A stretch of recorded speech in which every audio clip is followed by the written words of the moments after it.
Il fait débat, ce projet de loi Asile-Immigration. Pour en parler ce soir, deux invités. Bonsoir Aurélien Taché. Bonsoir. Vous êtes député La République En Marche du Val d'Oise et auteur du rapport parlementaire sur la refonte de la politique d'intégration. Et puis face à vous, Danielle Simonet, vous êtes conseillère de Paris et porte-parole de la France Insoumise. Je crois qu'on dit oratrice nationale, c'est bien ça? Oui, voilà. Voilà, je ne veux pas me tromper dans les mots. Bonsoir à tous les deux.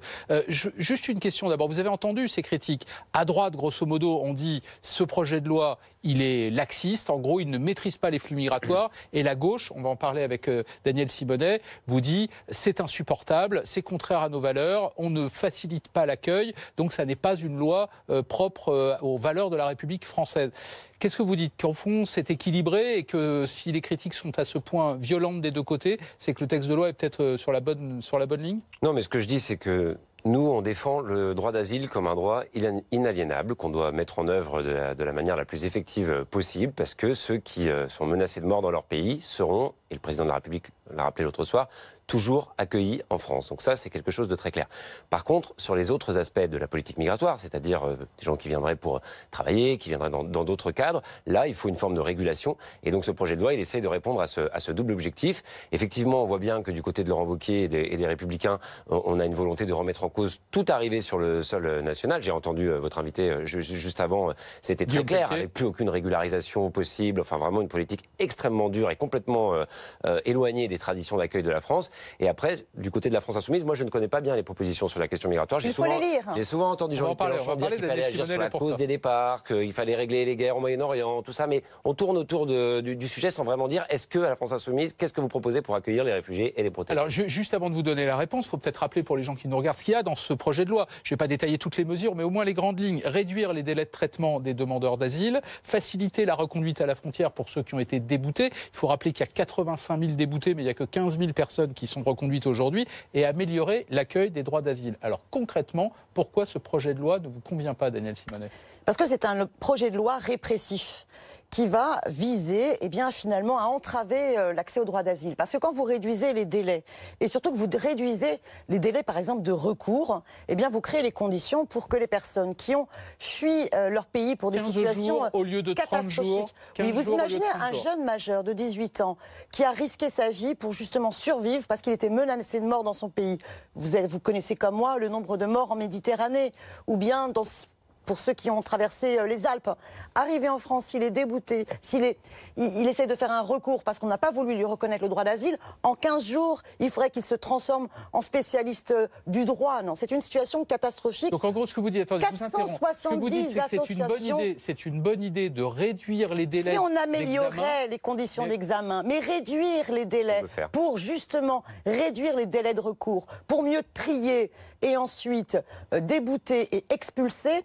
470 associations qui s'occupent des étrangers, de l'asile, des associations aussi de juristes, sont contre cette loi parce que justement, ils la trouvent totalement répressive. Et par contre, cette loi n'améliore pas des situations, moi que je vois sur Paris, qui sont très problématiques. Je voudrais qu'Aurélien Taché vous réponde. Protéger les mineurs isolés. C'est vrai que c'est un argument. C'est vrai que toutes les associations, même en passant par le défenseur des droits, pour le moment sont vent debout contre ce projet de loi. Est-ce qu'il y a encore des choses que l'on peut changer, qu'on peut amender? Il y a eu une volonté, effectivement, avec ce projet de loi, de réduire la procédure d'asile, le temps de la procédure d'asile, parce qu'il est aujourd'hui de 14 mois et que c'est beaucoup trop long. Mais sur le papier, c'est plutôt une bonne idée, sauf qu'on vous dit, ça risque de nuire. Simplement, il ne faut pas que ce soit au détriment des droits des personnes, ça j'en conviens pas. Mais vous avez réduit le recours, donc c'est directement au droit des personnes pour mieux les expulser. On n'a pas fait que ça. Non, pas du tout. Absolument pas, c'est pas du tout l'objectif. L'objectif, c'est encore une fois de ne pas laisser les gens 14 mois dans une attente où ils ne peuvent pas commencer leur vie en France, où ils ne peuvent pas commencer. Moi, j'ai travaillé sur cette question. Autoriser de travailler les demandeurs d'asile. C'est ce que j'ai proposé, ce sera retenu dans et pour l'instant, ça n'est pas retenu. Écoutez, c'est une proposition que j'ai faite et vous verrez qu'elle sera débattue vendredi et que elle sera. Pour ceux qui nous regardent, il faut rappeler que dans votre rapport, vous aviez suggéré que le délai soit de 6 mois pour pouvoir accéder au travail, alors que maximum c'est 9 mois aujourd'hui. 6 mois, on puisse travailler. Enfin, c'est même plus compliqué que ça parce qu'aujourd'hui, c'est 9 mois. Vous pouvez demander l'autorisation à partir de 9 mois et après, il se passe souvent cette mesure n'a pas été retenue dans le projet de loi, mais elle va peut-être y revenir. Alors, il y a une autre mesure qui est extrêmement grave dans ce projet de loi, c'est l'augmentation de la rétention. J'ai pas fini de répondre. Et finalement, on se retrouve retrouve véritablement dans une détention et une criminalisation des migrants, des réfugiés. Donc c'est vraiment une loi extrêmement liberticide, extrêmement grave pour la République. Sur les deux sujets, les délais de recours. Le délai de 15 jours. Ce qu'on a proposé pour être certain effectivement qu'il n'y ait pas que les recours en appel puissent être faits correctement par les personnes, c'est de simplifier considérablement, encore une fois, la possibilité de faire appel. Il suffira que dans les 15 jours, la personne manifeste sa volonté de faire appel sans qu'elle constitue son dossier, sans qu'elle amène tous les éléments nécessaires pour que sa décision soit prise en compte. C'est une proposition des députés de la République En Marche qui a été intégrée depuis au projet de loi pour s'assurer justement que ce ne soit pas au détriment des droits des personnes. Et sur la rétention, ce que vous dites est faux. Il y a aujourd'hui un délai de rétention qui est de 45 jours. Il est proposé dans certains cas, et là aussi ce sera bien encadré.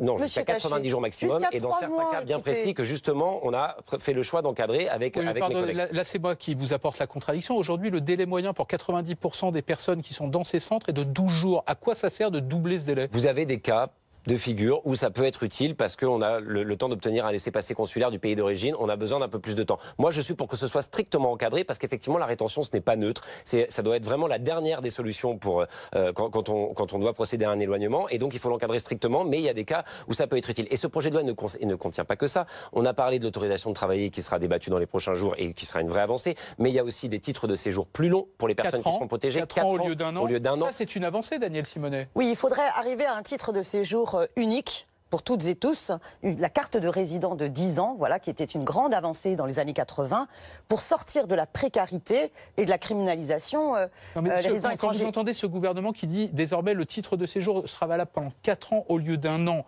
vous pouvez reconnaître que c'est pour le coup une avancée pour la cause que vous défendez. C'est ce que je viens de vous dire, mais ce que je vous dis, voilà, et je vous dis en même temps, oui, il faudrait vraiment reconnaître la carte de résident de 10 ans. Et les mineurs qui pourront obtenir le droit de faire venir leurs frères et sœurs lorsqu'ils auront obtenu l'asile ici, y compris leur famille. Tout à fait. Par mesure très critiquée par la droite. Piétiner le droit d'asile comme cette loi le fait, c'est inacceptable. Et criminaliser les demandeurs d'asile comme cette loi le fait, ça n'est pas tolérable. On a une urgence humanitaire dans ce pays. La France accueille bien peu d'exilés par rapport à celles et ceux qui sont accueillis, par exemple, au Liban ou ailleurs dans les pays limitrophes, où c'est plus d'1 million. Il n'est pas acceptable que nous ne remettions pas enfin en cause les accords de Dublin, que nous ne remettions pas en cause les accords du Touquet. Je veux dire, le Pas-de-Calais n'a pas à être le garde-frontière de la Grande-Bretagne. Donc il y a ces sujets sérieux auxquels il faut absolument s'attaquer. Ça, c'est intéressant. On reproche, via les accords du Touquet, à l'Angleterre de mettre sa frontière chez nous, mais nous on fait exactement la même chose à la frontière italienne. On laisse aux Italiens le soin de gérer notre frontière. Et l'Union européenne fait ça avec la Turquie, ferme les yeux sur la dictature d'Erdogan contre les Kurdes, en demandant qu'il contrôle les frontières. Je serais ravi de savoir que pour une fois la France Insoumise pense que la politique européenne et les solutions européennes peuvent apporter des réponses. Je ne sais pas si c'est le cas. Mais lisez notre texte, notre proposition. En général, comme il y a oui, plutôt pour des l'instant à l'échelle européenne, le problème c'est que c'est plutôt des propositions de sortir des traités européens. Je m'étonne que vous alliez dans ce sens. Mais très bien, je suis content de l'apprendre ce soir. Et donc, on serait pour une politique européenne qui soit protectrice. Nous, on défend un droit d'asile européen et aux élections européennes, ce sera un sujet majeur. Le président de la République a rappelé à Calais qu'il voulait un OFPRA européen. Je suis d'accord sur un point, c'est que la loi laisse certains champs complètement sur lesquels elle n'intervient pas, notamment les accords de Dublin, c'est du droit européen. Donc il faut qu'on puisse agir au niveau européen parce qu'il y a un système qui est aujourd'hui assez absurde et le fait que tous ces gens soient coincés en Italie conduit aussi à des résultats politiques dans ce pays qui sont Macron a-t-il remis en cause les accords de Dublin? Jamais. Il a dit qu'il fallait qu'on revoie ces accords, qu'ils étaient devenus certainement aujourd'hui si ce n'est obsolètes, en tout cas qu'ils ne sont plus adaptés à la situation actuelle. Aurélien Taché, il y a quelques semaines de ça, vous aviez remis un rapport sur l'intégration. Vous avez fait 72 propositions, dont certaines étaient extrêmement claires, extrêmement précises, et je suis sûr que vous pourriez les signer dès demain. Une carte provisoire de réfugiés pour avoir immédiatement accès aux droits, l'accès au travail au bout de 6 mois, on en parlait, doubler ou tripler les heures de français, une prime de 1 000 € par habitation dans les communes qui accueillent des réfugiés. Elles sont passées où, toutes ces mesures? Elles ne sont pas dans le projet de loi. Alors la carte provisoire de réfugiés et l'autorisation de travailler au bout de 6 mois seront des amendements déposés par le groupe En Marche et qui seront donc débattus vendredi et qui figureront donc dans le projet de loi au bout du compte. Et pour les autres propositions que vous évoquez, le gouvernement prendra un plan d'action sur la question d'intégration au cours du mois de mai, donc pas à renvoyer au calendrier grec, je le précise tout de suite, et qui permettra de financer le doublement des heures de français qui a été rappelé comme étant absolument arbitré par le président de la République il y a encore encore peu de temps. Et sur d'autres mesures, on pourra aussi avoir... Il faut l'inconditionnalité de l'accès à la langue française.